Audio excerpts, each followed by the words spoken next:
Everyone is training too much. In general, people love to overcomplicate things or spend vast amounts of time on activities which yield little benefit. Many people don't really understand how much or how little exercise or which exercises are necessary to be and to look in a natural, strong and athletic form. I have been training with weights for most of my life, since I was 13 years old, and in that 26 years of experience, I've followed many different approaches. At times of my life, I've been in the gym almost every day, sometimes more than once per day. But as I approach my 4th decade on Earth, I now train less than I have ever done before. And I'm not in exactly bad shape. My usual workouts are less than 30 minutes each, 2 or 3 times per week. If the gym is empty, I can get it done in under 20 minutes. For those not familiar with exercise science, strength training is the most time-efficient way of changing your body composition to one favoring more muscle and less fat. And there's no such thing as muscle toning. You can only gain or lose muscle, or gain and lose fat. Body composition is what drives muscle tone. For this reason, I never go to the gym to do cardio. It's a low time to reward activity for me. My heart is trained already when I'm pushing myself to lift the weights that I lift. If someone is given the choice of either running or lifting weights for 30 minutes, whether they're a man or a woman, lifting weights are going to create a much more significant change to their body's health and appearance, if they do it properly. So how am I doing this? Well, I'm following what is called high intensity training, HIIT. Not to be confused with HIIT, high intensity interval training. This involves doing 1 slow, controlled set per exercise to absolute failure. And these sets are much more intense than if I knew I was going to do 3, 4, 5 or more sets of an exercise. By the time I'm done with 1 set, I cannot do another set. We focus on compound exercises, which work multiple muscles at the same time. For example, the squat, leg press, Romanian deadlift, pull-ups, dips, rows, chest press, shoulder press, etc. And I might throw in some arm isolation exercises once a month or so. But compound exercises is where it's at. So let's discuss this further by way of the common objections. Some people argue that there's just no way you can stimulate muscle hypertrophy, i.e. muscle growth, in just 1 set, as there's not enough volume.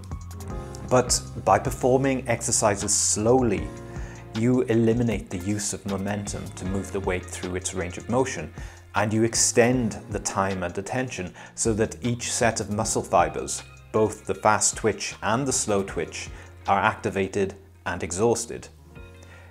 Here's how the start of a set of pull-ups look. It would be easier to do them faster, so I'm intentionally doing them slowly. And if we fast forward to the end, this is how the rest of the set looks like. I fight to make it through the concentric part of the rep, fail almost at the top, and then keep pushing through the isometric or static part of the rep before slowly lowering through the negative range. So I reach failure in 3 different ways, and I spend just as much time in 1 slow set as someone might spend in 3 sets done quickly. I would argue that training like this does a lot for your own ability to focus and motivate yourself. If you only ever work within your comfort zone never really grows, and you never really see what you are capable of. If you can push yourself through the point of discomfort and stay there to get what you wanted to do done, then you begin to learn that discomfort isn't the end of the world, and you become less fazed by it. Along with building a more resilient body, you can build a more resilient mind. But why only twice a week? Is that enough to stimulate muscle growth? Well, it really depends on a variety of factors.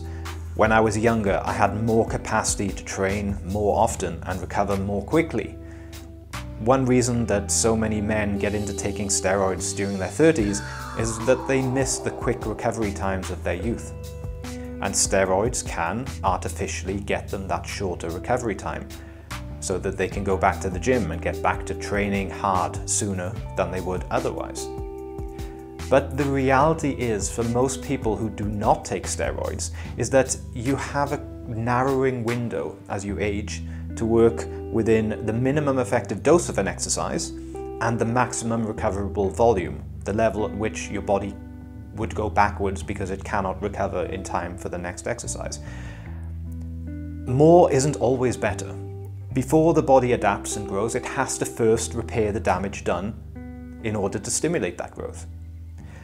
Some people argue that you would never get into elite competition bodybuilder level shape with high intensity, low volume approaches.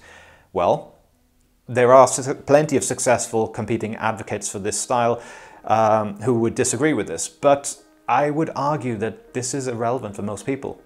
Most people don't want to be competitive bodybuilders. Most people just want to lift to be healthy, to feel good, and to look good in and out of their clothes.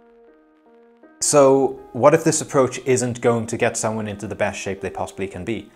Well, in 1 hour, if 1 hour a week gets them to 70% of their absolute potential, that's a heck of a big difference in quality and enjoyment of life. It's insane to approach every person who starts working out with the same approach that you'd give to a competitive bodybuilder. It's simply not necessary. And I think in some ways it's also a harder discipline for some people to treat exercise just as something to do in moderation if their natural tendencies are to go all or nothing. It forces you to pace yourself and listen to your body, not on a short-term instant gratification basis, but looking at the results of your actions in the longer term and choosing what works best for you.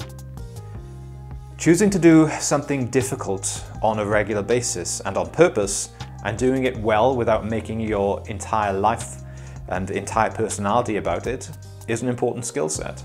And it's harder to achieve than mindless frenetic obsession.